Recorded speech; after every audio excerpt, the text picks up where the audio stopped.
Okay, well, it's a couple of minutes past the top of the hour, and we think we will still be having people join, and they will get here when they get here. So we do want to honor your time, though, so let's go ahead and get started. I want to welcome you to CWR Academy and this webinar, Promoting Your Message Against Opposition. My name is Robert Cogswell, and I'm the Director of Communications for the Sisters of St. Joseph of Orange and a member of CWR's Amazing Education Committee. So before we dive into some operations and introductions and so forth, I think it'd be good to start with a prayer, as we often do for our webinars. So bear with me as I share my screen.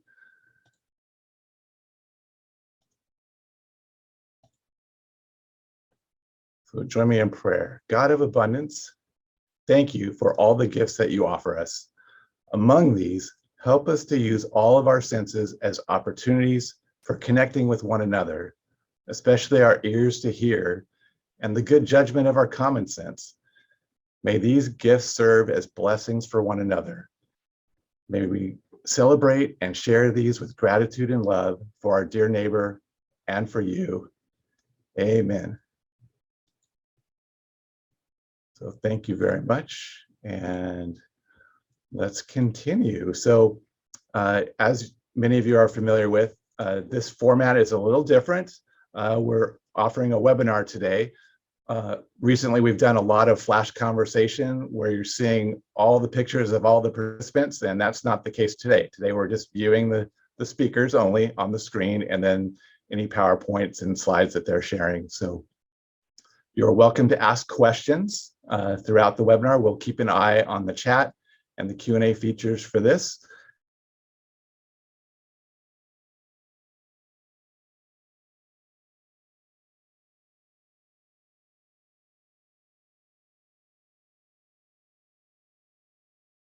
For follow-ups via email. So you've also probably noticed that we are recording this session. We do record our sessions for later viewing on CWR's website. So in case you have to duck out or you need to recapture something that was said, or you want to just revisit today's webinar, you can go do so on CWR's website. So, and this webinar also has something new for us, a disclaimer. So it is CWR's policy to not take stances on political or doctrinal issues, such as the ordination of women. So that said, CWR does recognize the benefit to our members to address challenging topics as they relate to the role of communication. So it's my pleasure and privilege to introduce our speaker today, Kate McElwee, Executive Director of the Women's Ordination Conference, which is a grassroots-driven movement that promotes activism and dialogue and prayerful witness to call for women's equality in the church. They've been around since 1975, and you've probably encountered Kate as a contributing writer on the National Catholic Reporter. So she's an important voice to hear at this time of the Catholic Church's Synod on Synodality. So let's hear her. So thank you for joining us today, Kate. Thank you, Rob, Jenny, and everyone here for this invitation and this opportunity to share about my work. I'm also going to share my screen, so just bear with me for a second.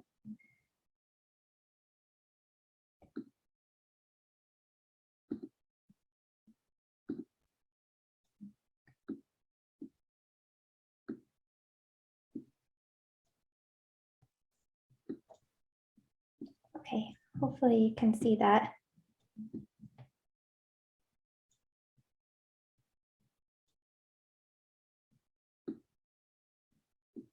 Okay, thank you so much, everyone. It's wonderful to be together. My name, again, is Kate McElwee. I'm the Executive Director of the Women's Ordination Conference. And my goal today is to share some of the creativity, vibrancy, and hope we bring to the movement for women's ordination. How do we keep our message timely and alive? And a taste of how we're embodying this work right now during the Synod on Synodality. So I'll start with a little history. In 1974, Mary B. Lynch wrote a letter to 70 Catholic leaders to express her enthusiasm for women's ordination and the urgency of the moment to work for change. Of the people who received her letter, 31 of them attended a meeting a few weeks later and began to plan the first Women's Ordination Conference. As Jeremy Dagler, a Mercy sister, writes in her book, Incompatible with God's Design, over time, this invitation has taken on the symbolism of a Christmas card. And surely its message seemed to have been a proclamation of good news and tidings of great joy to all those holding this vision for themselves and for the church. So throughout my years at the Women's Ordination Conference, I have delighted in and repeated this story and the lore of the Christmas card, of putting a hope and a dream out into the world, of a woman with a pen and a plan, and seeking and finding community willing to work for great change. Mary B. Lynch's invitation that Christmas was pioneering, personal, profound, and yet altogether quite simple. Let's work for equality in the Catholic Church together. So less than 1 year later, the first Women's Ordination Conference took place in Detroit, Michigan. And I can't see you, but maybe some of you were there. I know many of our original members are still very involved in the movement and in the church. So this first conference was truly inspired by the power of one woman asking one question, as Sister Nadine Foley said at our introduction at the first conference. One woman asking one question who learned very quickly that she was not alone. So in Detroit in 1975, 1,200 people attended this first Women's Ordination Conference. This is a photo from that first conference. And I especially like to hold up this other tidbit from our founding, is that 500 people were turned away from that landmark gathering due to a lack of space. The space held 1,200 people, and even knowing that registration was closed, 500 people made the journey anyway. And what I love about this story, and I think is so relevant today, is that many of those who were turned away organized immediately. They took to the room 1416 at the Sheraton Southfield Hotel. This group listened to tapes of the conference, they prayed together, and they chose to experience unity, equality, and participation instead of exclusion. Informed by scripture, theology, and their experience on the margin, the people of room 1416 called on conference organizers, as we call on our church leaders today: widen the space of your tent, open your doors, welcome all called to the table. So today we carry forward our legacy of grassroots organizing, feminist theology and thought leadership, and prayerful witness against injustice and exclusion. Limited spaces and closed doors are no match for the Holy Spirit and no match for a Women's Ordination Conference member. So as we proclaim and celebrate our equality as siblings in Christ, I like to include, in addition to our mission, our vision in our work. It roots how we communicate, it roots our decisions that we make as an organization and community. And I also believe in sort of speaking our dreams, really daring to dream what we envision for our church. And so our collective vision is a church that affirms women's gifts, responds by calling them to ministry and ordination, openly and actively supports women's voices, and reflects the example of Jesus, welcoming all to the table. And I list our values also just because they really are the foundation of our work and how we believe change will happen. So we value and embrace full and equal participation of women and people of all genders. Grassroots activism, we believe that change will come from informed and organized Catholics on the grassroots level. We celebrate diversity, inclusion, and racial justice, and challenge ourselves to dismantle oppression within ourselves and our church. We celebrate and uphold collective decision-making. We believe in participatory leadership. We center feminist, mujerista, trans, and womanist thought and action, and we believe in values of social justice. So lest you think that the Women's Ordination Conference is stuck in the 70s, although I've included this artwork because I love it, we persist and continue to raise up this age-old question because of its urgency. For many years of our movement, the question of women's ordination was so alive. Many of our earliest members were preparing for the day when women would be ordained in the Catholic Church, especially after watching their Episcopal sisters get ordained in 1976. It just felt like an inevitability. You may remember in 1979, Sister Teresa Kane courageously urged the Pope to open all ministries to women, longing to be fully participating members in their church. So today we honor our roots of our foremothers by carrying forth this mission in new ways. And so today I'll focus on a few of the ways that we do this and how they're inherently connected. So I include this quote here from Joan Chittister, which is one that I love. Well, Joan Chittister and Martin Sheen, a quote that I love that they celebrate that I think adds to the urgency of our work and why this question continues to be asked. She says that there's the reason that some questions cannot be suppressed and do not go away, regardless of how many people think they should, is because the human heart knows they must be asked or have yet to be clearly answered. And when that question concerns the quality and the discipleship of half of the Catholics in the world, it cries out for attention and will continue to cry out until the church itself attends to it. Why? Because the model of Jesus with women demands it. And I included this photo. It's a photo of Sister Teresa Forcades and Joan Chittister, two Benedictines who were part of an event that we had called Radicals and the Rule, where they talked about their Benedictine spirituality. And at that event, another quote from Joan Chittister that I just love is, "Do not separate the questions of the Women's Ordination Conference from the questions of women everywhere. Women's ordination is an essential part of the liberation of women globally." So that language and that common messaging that Joan Chittister uses is extremely helpful to our members as we hope to equip them to be better messengers for the organization locally and on a global scale. So we go back to this sort of touchstone of this very profound and simple question, why ordain women? And we put together messaging kits. We have resources like Women's Ordination 101. We've put out all kinds of media. We have a Mythbusters YouTube series that addresses some of those FAQs that come up as people ask us about women's ordination. And we use that so that our members can become better lobbyists, that they can share the good news with others. And I think these points really capture the work that we do and why we believe it's so important. So I'll just read quickly these points, that Jesus included partners and women as partners in ministry. Women in the early church were ordained ministerial leaders. Women are fully capable of imaging Christ on earth. We know that the church has changed before and it can change again. God calls Catholic women to be priests. I think that's one of the most profound sort of arguments or evidence that we have for our cause is the testimony of women called to priesthood and their voices and the pain that they carry.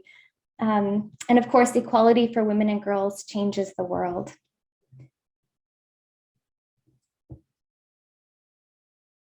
So inspired with that zeal and urgency and those values, despite decades of Vatican attempts to discredit and silence, marginalize our efforts, our uncompromising witness for gender equity continues. And I like to use these sort of categories to describe the work that we do. We strive to be theological, prophetic, dialogical, and visible in our work. And while the rest of this presentation will really focus on the visible and the dialogical part, I do want to mention the theological, which is our work to advance intersectional theological work on the imperative of women's ordination.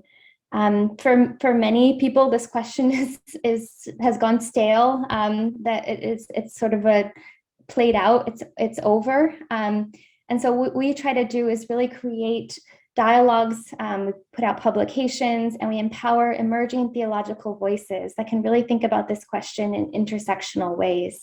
And the prophetic angle of our work is supporting those women called to priesthood.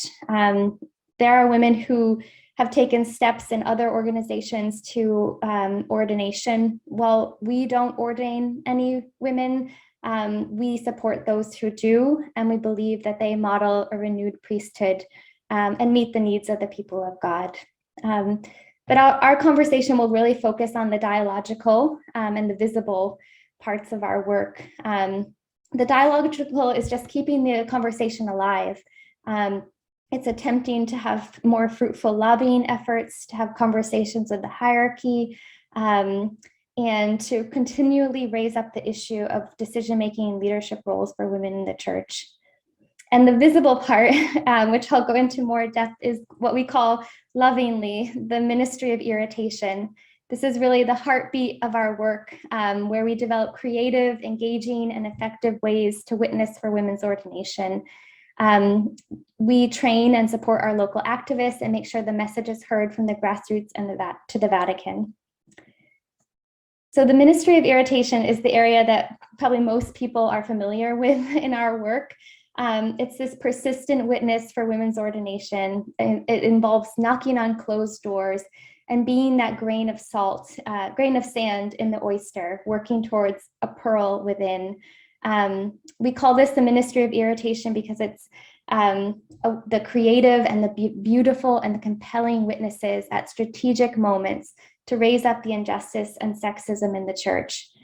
Often because there's no other way. Often the dialogue is not possible. And so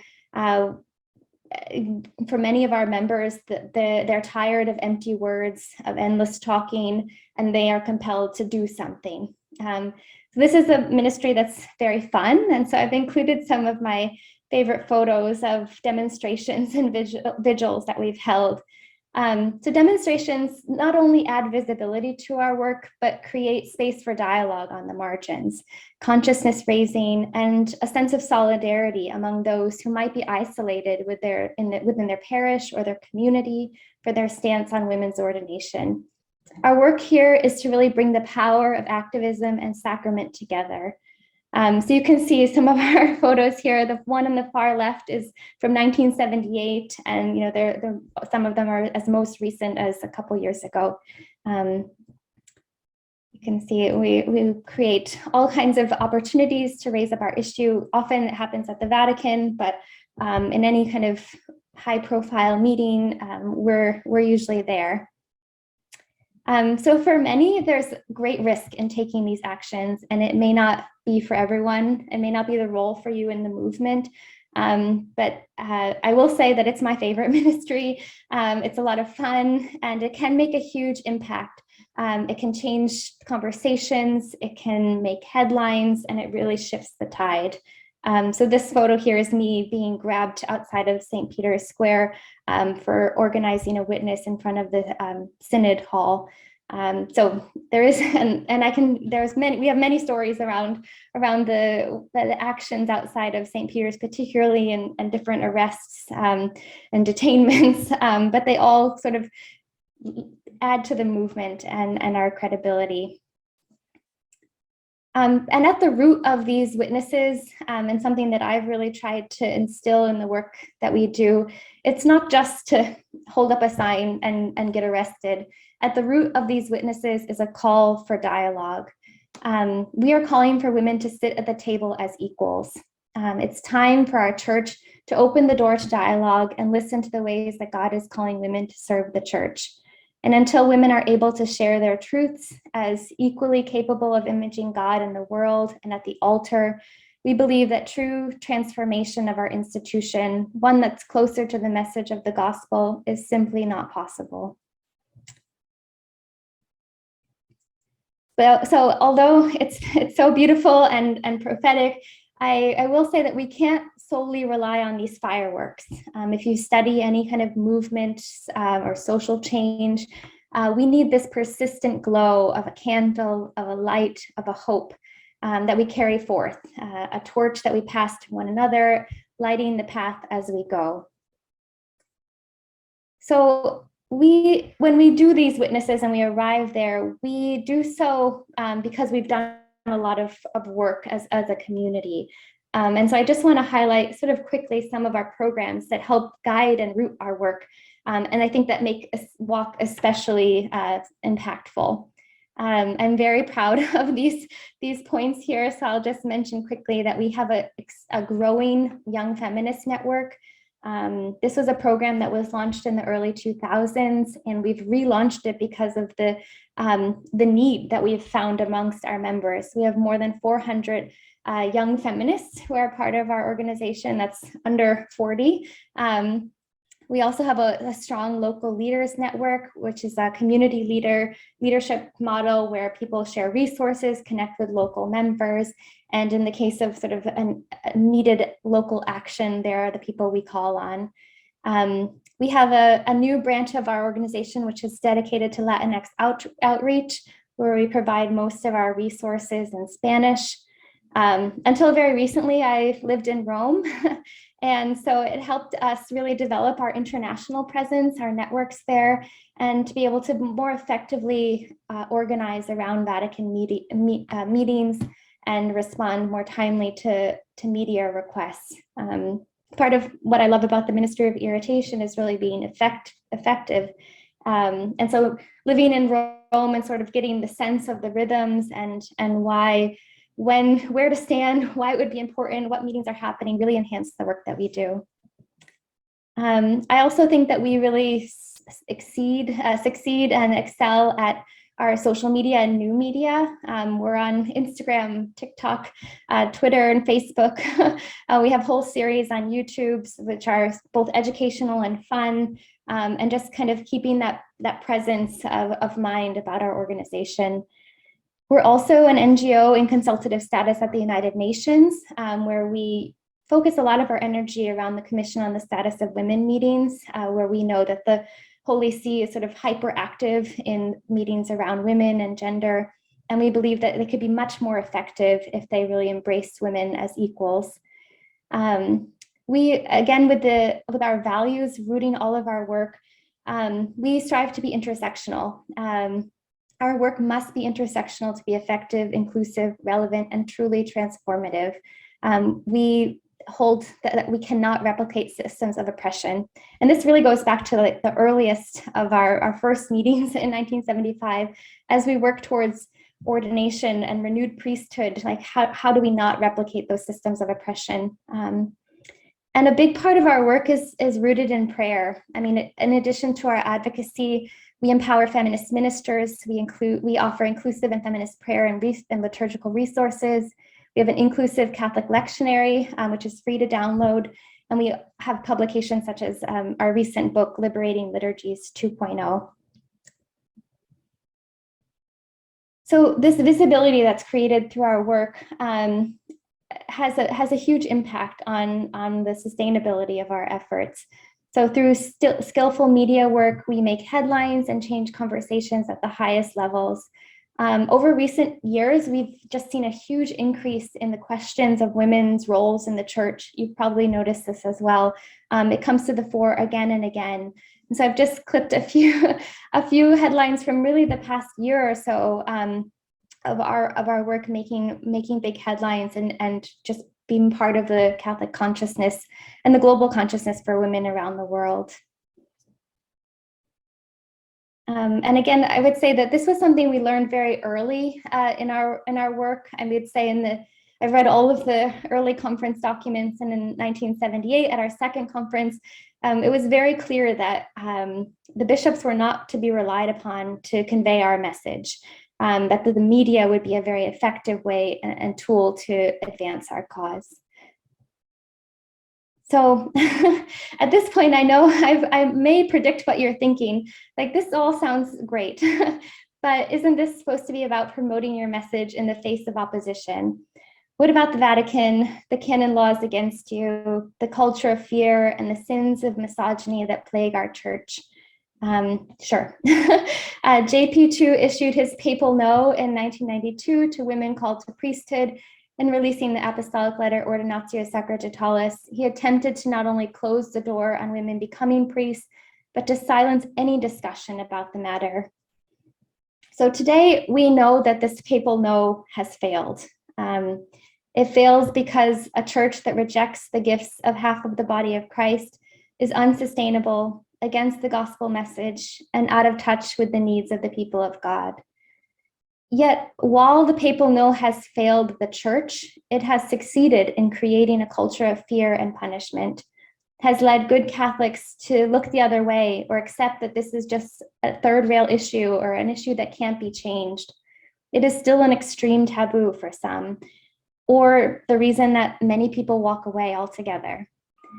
So this enormous task of renewing the church, a seemingly unmovable system of patriarchy, how does a grassroots movement like ours survive or even get a word in edgewise?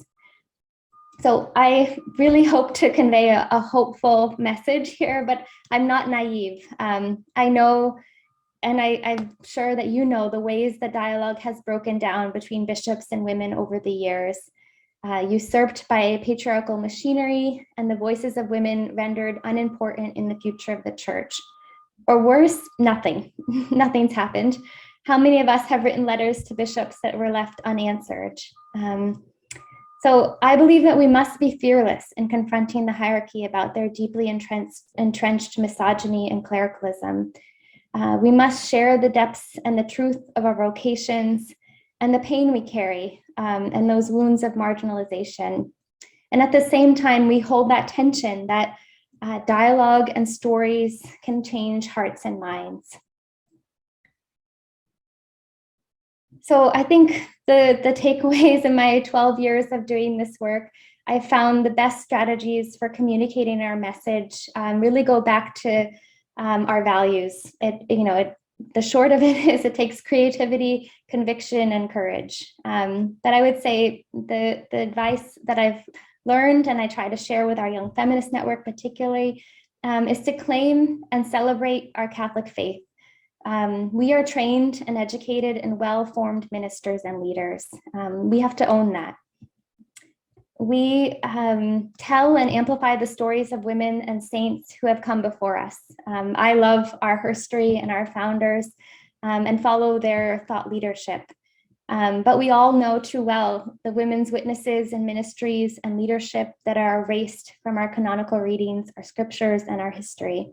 We must guard against that and tell our stories as protagonists in our faith. Another strategy, which is sort of the activist side of our work, is following Vatican and Bishop conference events, knocking literally on closed doors. I lived in Rome for almost 8 years and I would just knock on doors. And you'd be surprised that people would answer and let you in and you could have a meeting that way.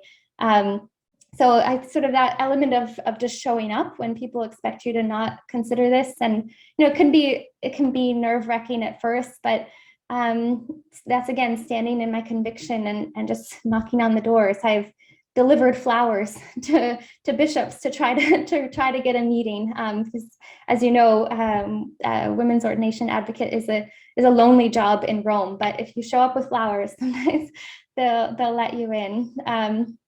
Another piece of our work, and particularly for the communication side of it and the digital strategy, is creating really compelling, beautiful visuals. We have a very strong brand kit that we follow, and we really create these sort of actions and a better, an attractive way for people to see and imagine a better church. Being noisy, that's another strategy, is that sometimes you do have to, some people in our movement are those who are willing to be noisy, to stand outside of outside of cathedrals. Our witness in 2018 outside of St. Peter's Square, where we shouted, "Knock, knock, who's there?" more than half the church. So this sort of noisy element is a badge of pride of ours. And lastly, feeding one another. We know that this is a long haul movement, and taking care of one another through tenderness, ritual, and prayer is so important. And actually, the last one is finding humor. And so I've included a whole slide here. So this is the cardboard cardinal. So we know that this is challenging and upstream work. So we must laugh and find joy and playfulness and make cocktails with our friends and grab your silly hat or a crozier and make a YouTube video and sing a song, and trust that our witness, no matter how small, is part of this bigger story that's being written. The Cardinal Cartone here is often our partner in dialogue here, because he's almost like the real thing. He's very, very quiet on the issue of women's ordination, a little flat, but we do have sort of town hall meetings with the Cardinal so that he can truly listen to the voices of women. So I think a good example of our work today in action is our engagement with the Synod. So this is a question that we asked ourselves: what does the Synod on Synodality mean for ordination justice advocates? We really see this as an opportunity to use our unique position to raise our voices, amplify our ministries, and call for the changes we long to see in the church. So, we read the documents. My colleagues and I followed the whole process, and we were extremely excited. We were passing quotes back and forth to each other and thought, if you can't have a council, maybe this is what you would do. This is how you engage the whole church. But we knew that as we engaged in this process, we had to make commitments to our members, which again is sort of underlying our main message and our communication strategy and our values. So we made these commitments to our members as we embarked on the synodal process. To amplify the voices of the people of God, particularly those marginalized, to provide tools and lay-led spaces and resources to engage with the process in ways that felt authentic to us, to hold the bishops and the Vatican accountable to the inclusive vision of the working documents of the Synod, and to call it like it is. I mean, we know the pain of hopes raised and dashed. And so we don't have rose-colored glasses about this. So we made that clear to our members going in. And yet still people ask us why. Why would you bother? After all these closed doors. And I think the short answer is that we believe in the Holy Spirit. As I said, we read the documents. They're not sexy, but they're substantial, and they really are empowering Catholics to speak up. I love this quote from the working documents of the Synod, that the purpose is not to produce more documents, but to inspire people to dream about the church we're called to be, to make our hopes flourish, to weave new and deeper relationships, to build bridges, to warm hearts, to restore strength to our hands and our common mission. I mean, I could have written that. It was beautiful. And so we did the work that some bishops didn't do. We organized locally in diocese. We made a whole list of local listening sessions. We hosted our own listening sessions. We took facilitator trainings and hosted sessions for people who may not feel comfortable in their parishes. We created a Facebook group. Our campaign was called Let Her Voice Carry, with the hope that women's voices would carry throughout the synodal process. We also created an independent feedback form so that you could sort of have a receipt to whatever was said in a parish listening session, so that we could ensure transparency at every level of the synod. We even publicized this Synod app where you can send a 30-second video to Pope Francis that's supposedly included in the early documents of the Synod. And still some of our members weren't sure, but really the reason that we found a lot of hope here is because we've made a lot of progress around witnessing at synods. One of our biggest campaigns was this Votes for Catholic Women campaign. And we've seen this question of women voting at synods and the inclusion of women's voices in the synodal process become a mainstream conversation. Sister Natalie Picard will likely be the first woman to vote at a synod. I mean, when we started this campaign just in 2016, that was not a conversation that the church was having. And now to see the Vatican itself say the Synod Fathers have been talking about this for many years, that didn't happen naturally. I mean, it happened from the voices outside of the Synod, Women Religious, the UISG, and others agitating and pushing forward. So we're very proud of our witnesses outside of the Synod halls, and we do believe that this made a difference. So just an update on how the journey is going. We submitted our campaign, Let Her Voice Carry, to the Vatican Synod website, and it was accepted. This made a lot of headlines for us. And as I told the AP reporter, Nicole Winfield, when she contacted me about this news, the goal was really to empower more women to participate, to speak up. Because of that sort of feeling of uncertainty or vulnerability at this time, we just want more women to engage. And so that's really our goal here. I think some people, there was some negative responses to our campaign and our news. Some conservative outlets accused us of pushing an agenda, but really our agenda was engagement and to live into the gospel, and just to have more women participate. So we continue this journey. We have encouraged our members to continue through the process by submitting reports and just being active and monitoring as it goes forward. We are hosting an event on Pentecost Sunday in Chicago. We're inviting male clergy to really walk with women, show up as a visible sign of their solidarity to ensure that women's voices carried throughout the synodal process. We'll be submitting our own report and making it available, and we will be urging the bishops to do the same. And at this, I think the sort of parish level listening sessions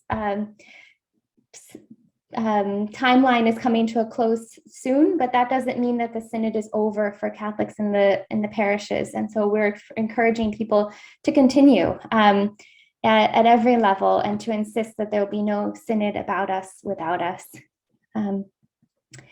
And so as we did this work, I just want to lift up some of the thoughts and reports that came from our listening sessions that I think really capture how our members are on a spectrum today. There's a lot of cautious hope.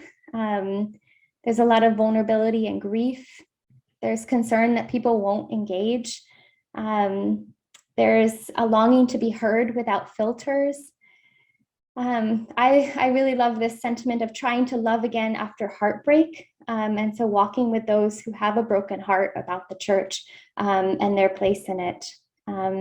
There's an awareness that there are powers against Pope Francis in Rome, and kind of a hope that we can walk together in an authentic way on our terms. So I'm going to conclude soon, but just I hope that I've captured some of the conundrum or the contradiction of our work, that this is such an urgent campaign, and yet we're told that's an impossibility. And so we do so by just remaining uncompromising in our mission and being open to the movements of the Holy Spirit. And before I close, I just want to lift up the fact that I don't do this work alone. We are an organization that's funded by our membership, and I have an excellent team that I work with and advisors of the board of directors and our advisory board and my colleagues. And I also don't do this without my faith. And that's a big part of what sustains me personally. And so as I conclude my remarks, I wanted to share a prayer, if that's okay, from our 45th anniversary that I hope inspires you as it inspires me. So I'm going to take a deep breath, and hopefully you all can too. Okay. Persistent, uncontainable Spirit, in every age you have called faithful women, as you have called our foremothers all those years ago, out of bondage to old ways, calcified traditions, and unjust institutions, into exodus in a wilderness that was as yet uncharted. They did not know what they would find, but they knew you promised living water. They did not know when the journey would end, but knew you enlivened each step along the way. Since that time, we have found the wilderness to be a place of unhindered growth, of new forms of life and ministry flourishing, nourishing us as the journey continues. We have found ourselves and found you, O God, among that which is untamed. There we are free to be priests to your people, to speak prophetically to power, to persist until justice abounds in the church that we love. Many have traveled on this unfinished path and have returned to the embrace of your arms. Still, new sojourners arrive with fresh energy and hope, reminding us that our continued exodus is a journey of promise. We recommit ourselves to fidelity to this journey and to the Spirit in the wilderness who has formed us, so that at the sound of our voices and the sight of our arms raised in prayer, the stony institutions of patriarchy will crumble, revealing the living body of Christ arisen in our varied bodies. Wild companion, earth shaker, may your fierce love continue to embolden us to share your sacramental presence so freely that the church is drawn out of the sanctuary and into the holy wilderness with us and with you. Amen. Thank you so much. Thank you, Kate. That was fantastic. There's so many little sound bites that I jotted down from your presentation, and I mean, kind of trying to pay attention to the Q&A and the chat. There haven't been a lot of questions come up so far, but maybe people just need to have a moment to gather those. And in the meantime, there are a few questions that I've got that I might be able to ask you, if that's okay. Sure. All right. One is, how do you balance your members who might want to push harder or faster than your overall strategy? Yeah, we really try to be the mothership of the movement and allow people along a spectrum to participate. And so while we have our Ministry of Irritation, which is sort of our most radical wing, we also have the Ministry of Walking with Women called, and that's really the place for women who are waiting for the institution to change. And so we try to create space for everyone. I think the Ministry of Prophetic Obedience, which I mentioned also, is those who take steps to ordination. And while we don't ordain anyone, we look to them as a model. And so our hope is that there's a space for everyone within the Women's Ordination Conference. And if there isn't, there are other groups similar to ours that are doing work. And so we really you need to find the space that's a home for you. And that may be another organization or another campaign in particular. But my hope is that everyone finds a place either through our educational resources, our liturgy resources, or in our grassroots organizing where they can feel empowered. Thank you. And with your materials that I had to look at your website and all the materials that you shared today too. I'm wondering, since your organization's been around almost 50 years, have you had to deal much with like mission creep? How do you stay focused on your activity? Yeah, I think we our mission hasn't changed. Our mission is to ordain, to work and advocate and pray for the Roman Catholic Church to ordain women as deacons, priests, and bishops into an inclusive and accountable Roman Catholic Church. And so we do that informed by the values that we uphold. And so I think those really help guide us. And I think the current board leadership does take up these questions of what does it look like to live into our social justice values? How do we approach trans inclusion or non-binary inclusion in our work? And so we have expanded our values to hold more, I guess, I would say, and challenge ourselves to really lean into what justice looks like and liberation looks like. And at the same time, because we have this very specific issue that I think is connected to so many other issues in the church, we hold fast to that ordination piece of our mission and our name, because we believe kind of that's a linchpin, that a lot of things would crumble if that were expanded to include women and non-binary people. So it's, we have the benefit of that sort of single mission, but we do other social justice work to address the needs of today, and particularly working with young people. These come up as the most vital and most vibrant issues, and so we work through that with workshops and working groups and different campaigns while still holding on to our mission. Thank you. And maybe you're able to see this one in the chat. Amy asks, how can a religious congregation of sisters who are under the authority of the magisterium find the ability to speak publicly in opposition to them without fear of repercussion? Yeah, it's interesting. I mean, we've seen this question change over time. Like I said, in the 70s and 80s, this was a live conversation. So LCWR and other groups endorsed the first women's ordination conference. And so we've seen the closing of communication and thought and sort of public support happen in the past few years.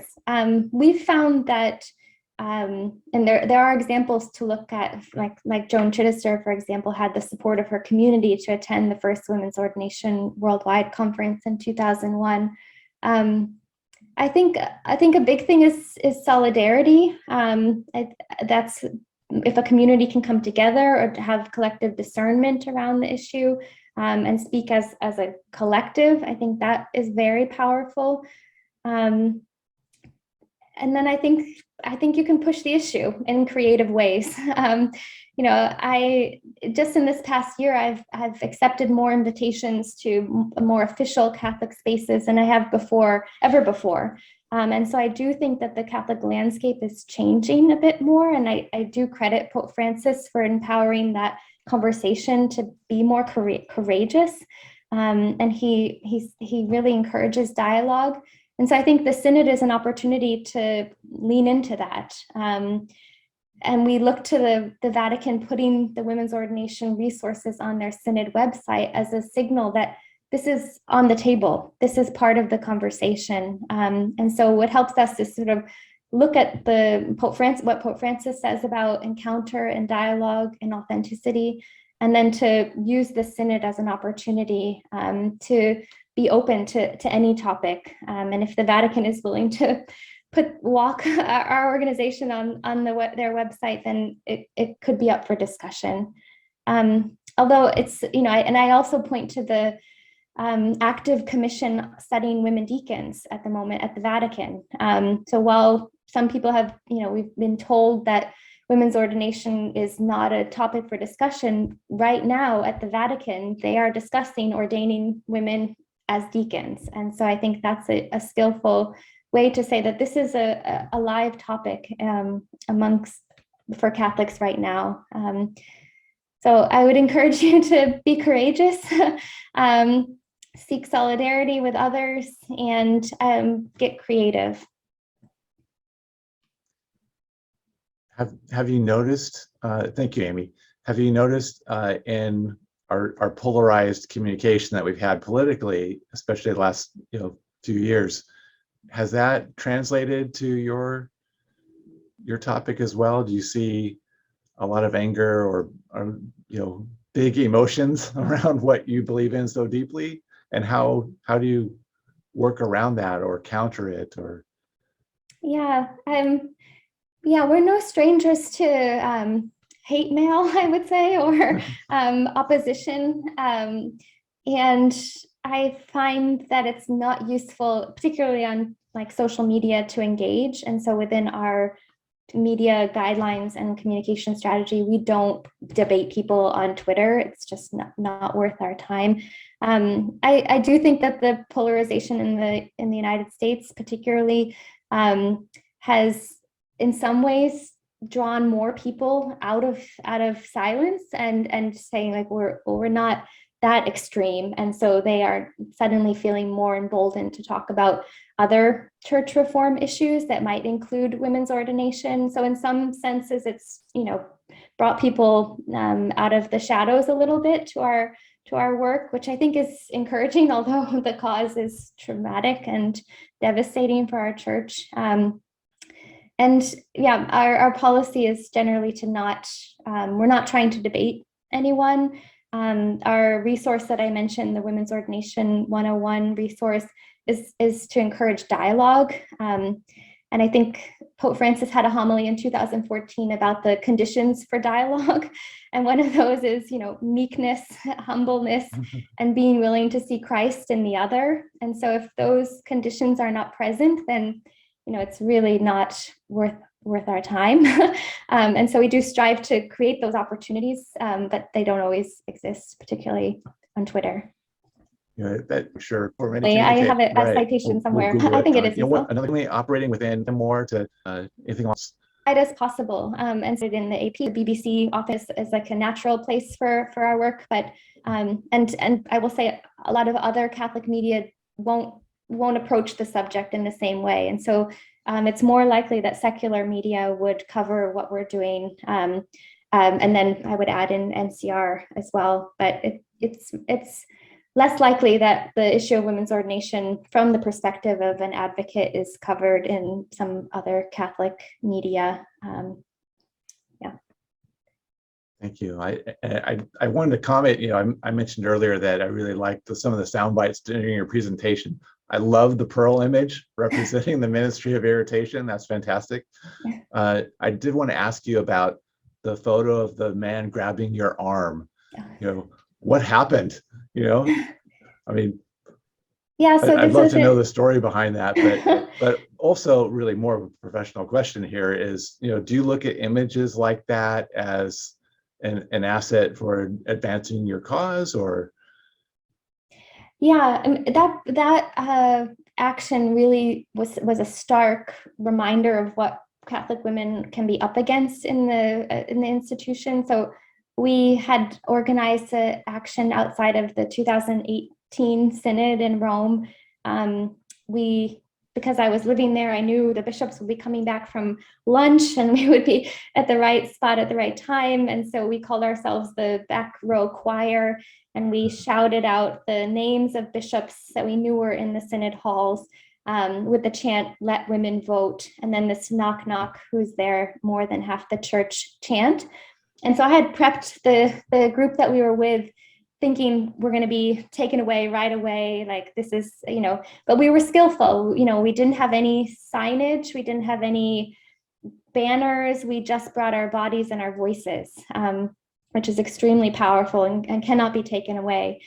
So we gathered, and after like 15 minutes, our voices were getting hoarse, and but it allowed enough time for people to sort of recognize what was happening. And so I was actually pulled away a few times for interviews during the action, and I think that alerted people to what was happening. And so the Roman police were called on us. They came first in plain clothes, and that man who you saw in the photo, sort of the leader, and he shouted in my face, like "Silencio, quiet, quiet, stop." And I had a moment, because I'm a small, quiet person generally. I had a moment where I thought, oh, this man's telling me to be quiet. And then I thought, I had to think for a second. I thought, no, this is exactly what we're here for. So I kept shouting and kept shouting. And so he grabbed my arm to try to stop me. He wanted my documents. And what I think is the most amazing thing that happened was the women I was with surrounded us. So he grabbed my arm, and then he was suddenly surrounded by about 20 women who were my sort of protectors in that moment. And we kept going. I mean, eventually people did have to give over their documents and their ID, and I also had to do that. But it took a while, so long that a terrorism unit arrived on horseback. So at this moment, our group, and this photo is actually in the New York Times, our group is praying the rosary, and these police on horseback are there to to make sure nothing happens, no trouble happens. So that changed the conversation of the synod on women's voting. After that, at every press conference throughout the synod, that question was raised by Catholic media and secular media.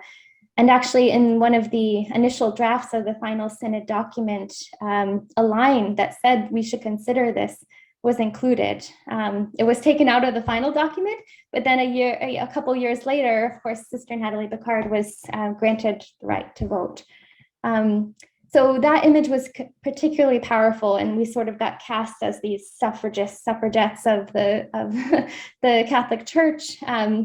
And just the stark contrast of women praying and police on horseback, that really compelled people. And particularly because from an activist standpoint, our petition and our ask at that moment was very specific to allow women religious in the room to be able to vote. But of course, our vision is much bigger. But it was one of the most successful campaigns that we've had. And I can talk at length about why it was successful and what led to that witness. But visuals are extremely powerful. And not only because sometimes people you can't believe it until you actually see what happened there. But yeah, so I was harmed in that, but I do think it ended up creating a lot of good. And one more question, maybe you can see this in the chat with Sister Beth. I'm not going to be able to say that name correctly. Is Natalie for sure been granted the right to vote?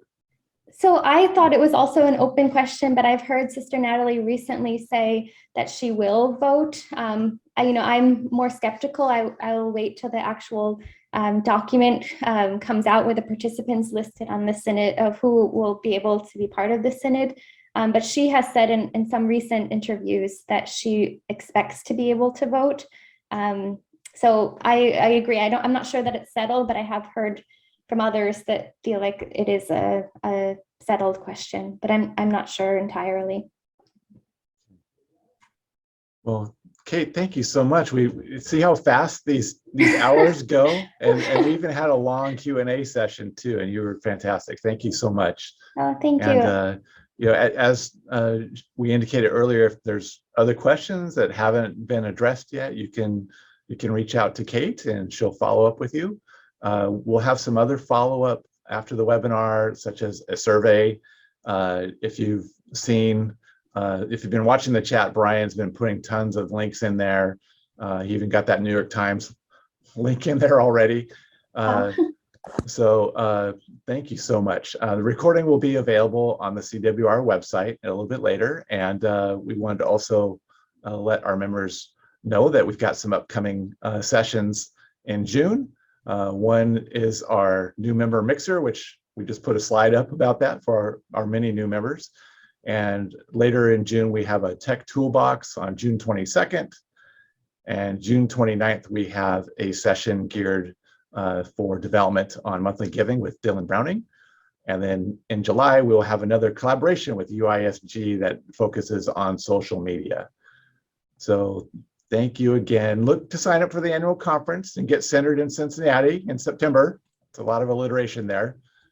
Remember to submit your work for CWR awards and get connected via the Discord app. So there's lots of great content there with your peers. So until next time, thank you, everyone.